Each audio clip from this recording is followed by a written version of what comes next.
નમસ્કાર મિત્રો, દેશ અને દુનિયાના સુપરફાસ્ટ સમાચારમાં તમારું સ્વાગત છે। વાત છે જૂનાગઢની। જૂનાગઢમાં દિવાળીની રાત્રે ફટાકડા ફોડવાની બાબતે થયેલી મારામારીમાં 28 વર્ષીય દિવ્યેશ ચુડાસમાનું મૃત્યુ થયું છે। મધુરમ વિસ્તાર નજીક અમૂલ એપાર્ટમેન્ટમાં રહેતા રાજુ હુણ અને રામભાઈ બારડ અને કેવલ જોશી અને જયશ્રીબેન બારડ વચ્ચે ઝઘડો થયો હતો। ઉશ્કેરાયેલા આરોપીએ દિવ્યેશ પર લાકડી, પાઇપ અને અન્ય જીવલેણ હથિયારોથી હુમલો કર્યો। પોલીસે મહિલા સહિત 3 શકમંદોની ધરપકડ કરી લીધી છે। મિત્રો, અન્ય મહત્વના સમાચારની વાત કરીએ તો અફઘાનિસ્તાન સાથે પંગો પાકિસ્તાનને મોંઘો પડી ગયો છે। પાકિસ્તાન અફઘાનિસ્તાન સરહદ પર ચાલી રહેલા સંઘર્ષ અને પૂરના કારણે પાકિસ્તાનમાં ટામેટાના ભાવ આસમાને પહોંચ્યા છે। અફઘાનિસ્તાનથી ટામેટાની નિકાસ સંપૂર્ણપણે બંધ થતાં લાહોર, કરાચી અને પેશાવર જેવા શહેરોમાં ટામેટાનો ભાવ 700 રૂપિયા પાકિસ્તાની રૂપિયા કિલોએ પહોંચી ગયો છે, જે ચિકન કરતાં પણ મોંઘો છે। પાકિસ્તાનમાં અગાઉ આવેલા પૂરના કારણે પણ પાક ખરાબ થઈ ગયો હોવાના સમાચાર છે। મિત્રો, અન્ય મહત્વના સમાચારની વાત કરીએ તો મોટું આતંકી હુમલાનું ષડયંત્ર નિષ્ફળ। પંજાબ પોલીસે અમૃતસરમાં પાકિસ્તાની ISI સાથે સંપર્કમાં રહેલા 2 આતંકી આરોપીઓની ધરપકડ કરીને એક મોટું ષડયંત્ર નિષ્ફળ બનાવ્યું છે। પોલીસે તેમની પાસેથી RPG-22 એન્ટી ટેન્ક રોકેટ જપ્ત કર્યું છે। DGP ગૌરવ યાદવના જણાવ્યા અનુસાર આરોપીઓ મહેકદીપસિંહ અને આદિત્ય ISI ઓપરેટર અને એક જેલમાં બંધ શખ્સના સંપર્કમાં હતા। પોલીસે હવે આ આખા નેટવર્કની તપાસ શરૂ કરી છે। મિત્રો, અન્ય મહત્વના સમાચારની વાત કરીએ તો મનરેગાના કરાર આધારિત કર્મચારીઓની દિવાળી બગડી। ગુજરાત સરકાર દ્વારા મનરેગાના કરાર આધારિત કર્મચારીઓનો ઓક્ટોબર માસનો પગાર 10 તારીખે ઠરાવ કરવામાં આવ્યો। તે છતાંય હજુ સુધી આ કર્મચારીઓને પગાર મળ્યો નથી। તેમને પગાર ચૂકવવામાં નહીં આવતા મનરેગા કર્મચારી યુનિયને ગ્રામ વિકાસ વિભાગને રજૂઆત પણ કરી છે। મિત્રો, અન્ય મહત્વના સમાચારની વાત કરીએ તો કચ્છમાં સમયસર આવી ગયા પરદેશી મહેમાનો। કચ્છમાં સારા વરસાદને કારણે એશિયાના સૌથી મોટા બન્ની ગાછિયા મેદાનો ફરીથી જીવંત બન્યા છે। બન્નીના મીઠા પાણીના વેટલેન્ડ્સ, જેમાં કર, છછ, ઠાઠ અને ધાધ ભરાતા શિયાળા માટે યાયાવર પક્ષીઓનું આગમન શરૂ થઈ ગયું છે।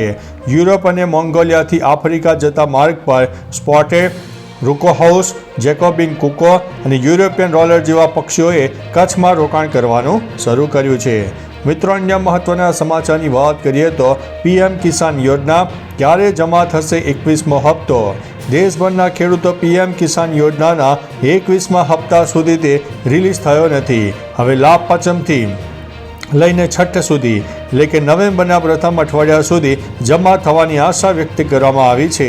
પૂરગ્રસ્ત રાજ્યોમાં હપ્તો જાહેર થયો છે। બિહાર ચૂંટણી જે 6 થી 11 નવેમ્બર યોજાશે એ પહેલાં રિલીઝ થવાની અટકળોએ જોર પકડ્યું છે। eKYC અને બેંક ડિટેલ અપડેટ ફરજિયાત છે અને સ્ટેટસ માટે તમે pmkisan.gov.in ઉપર તપાસ કરી શકો છો। મિત્રો, અન્ય મહત્વના સમાચારની વાત કરીએ તો લગ્નની લાલચે પરિણીતાને ફસાવી અને શારીરિક શોષણ કર્યું।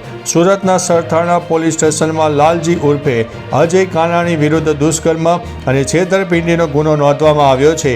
આરોપીએ સોશિયલ મીડિયા દ્વારા પરિણીત મહિલા સાથે મિત્રતા કેળવી, ખોટું કહીને કે તેની પત્ની બીમાર છે અને મૃત્યુ પામશે ત્યારે લગ્ન કરશે તેવી લાલચ આપી હતી। આ વિશ્વાસે મહિલાનું શારીરિક શોષણ કરવામાં આવ્યું અને તેને તરછોડી દીધી। પોલીસે આરોપીઓની ધરપકડ કરી છે અને કાયદેસરની કાર્યવાહી હાથ ધરી છે। મિત્રો, અન્ય મહત્વના સમાચારની વાત કરીએ તો હવામાન વિભાગે વરસાદની ચેતવણી આપી છે। આગામી 7 દિવસ ગુજરાતમાં વરસાદી સંકટ યથાવત રહેશે। દક્ષિણ ગુજરાતમાં છેલ્લા સપ્તાહથી વરસાદી મુશ્કેલીઓ ચાલુ છે, જ્યારે મધ્ય ગુજરાત અને સૌરાષ્ટ્રમાં પણ વરસાદ વરસી શકે છે। આગાહી મુજબ 11થી વધુ જિલ્લામાં માવઠાનો કહેર જોવા મળી શકે છે। ઓક્ટોબરના અંત અને નવેમ્બરની શરૂઆતમાં ભારે વરસાદની શક્યતા રહે છે। નવા વર્ષે પણ વરસાદી માહોલ યથાવત રહેવાની શક્યતા છે। મિત્રો, અન્ય મહત્વના સમાચારની વાત કરીએ તો ટ્રમ્પે PM મોદીને ફોન કરીને દિવાળીની શુભેચ્છા પાઠવી। અમેરિકાના રાષ્ટ્રપતિ ડોનાલ્ડ ટ્રમ્પે વ્હાઇટ હાઉસમાં દીવો પ્રગટાવીને દિવાળી ઉજવીને ભારતીય સમુદાયને શુભેચ્છા પાઠવી. આ અવસરે તેમણે પીએમ મોદી સાથે ફોન ઉપર વાતચીત કરી, જેમાં ભારત અમેરિકા વેપાર સંબંધો અને પાકિસ્તાનની પરિસ્થિતિ અંગે ચર્ચા પણ થઈ. ટ્રમ્પે ભારત પર રશિયન તેલની ખરીદી પર 25% નવો ટેરિફ જારી કર્યો છે, જેથી કુલ ટેરિફ 50% થયો છે.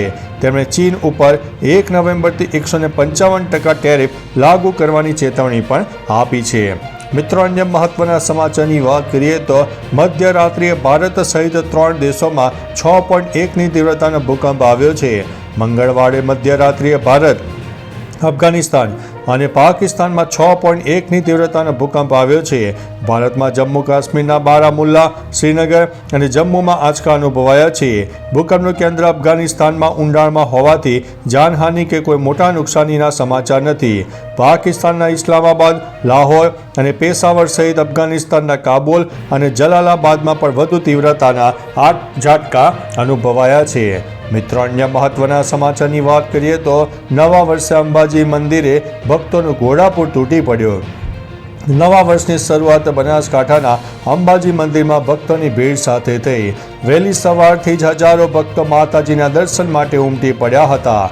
મંદિર પરિસર જય અંબેના નાદથી ગુંજી ઉઠ્યું છે. મંગળા આરતીમાં મોટી સંખ્યામાં ભક્તોએ હાજરી આપી અને નવા વર્ષની શરૂઆત માતાજીના આશીર્વાદથી કરી. અંબાજી મંદિરમાં ભક્તોએ દર્શન કરીને ધન્યતા અનુભવી છે. નવા વર્ષના પાવન અવસરે મંદિર પરિસરમાં ભક્તિ અને ઉત્સાહનો માહોલ જોવા મળ્યો છે. મિત્રો, અન્ય મહત્વના સમાચારની વાત કરીએ તો પીએમ મોદીએ ટ્રમ્પને થેન્ક યુ કહ્યું. પીએમ મોદીએ અમેરિકી રાષ્ટ્રપતિ ડોનાલ્ડ ટ્રમ્પનો દિવાળીની શુભેચ્છા બદલ આભાર માન્યો છે. સોશિયલ મીડિયા પર મોદીએ લખ્યું છે કે પ્રકાશના આ તહેવારે ભારત અને અમેરિકા જેવી બે મહાન લોકશાહીઓ વિશ્વને આશાનો પ્રકાશ આપતી રહે અને આતંકવાદ સામે એકતા સાધે. વ્હાઇટ હાઉસ દ્વારા જારી નિવેદનમાં ટ્રમ્પે દિવાળી ઉજવતા તમામ લોકોને શુભેચ્છા પાઠવી અને કહ્યું કે આ તહેવાર અંધકાર પર પ્રકાશના વિજયનું પ્રતીક છે. મિત્રો, અન્ય મહત્વના સમાચારની વાત કરીએ તો મહેસાણાના ગઢામણમાં જૂથ અથડામણ. મહેસાણા જિલ્લાના ખેરાલુ તાલુકાના ગઢામણ ગામમાં મંગળવારે 2 જૂથ વચ્ચે અથડામણ થઈ. અલગ અલગ સમાજના લોકો વચ્ચે થયેલી આ અથડામણમાં 2થી વધુ લોકો ઈજાગ્રસ્ત થયા છે. ઘટનાની જાણ થતાં જ ખેરાલુ પોલીસે તાત્કાલિક ઘટના સ્થળે પહોંચી ગઈ હતી અને પરિસ્થિતિ કાબૂમાં લીધી હતી.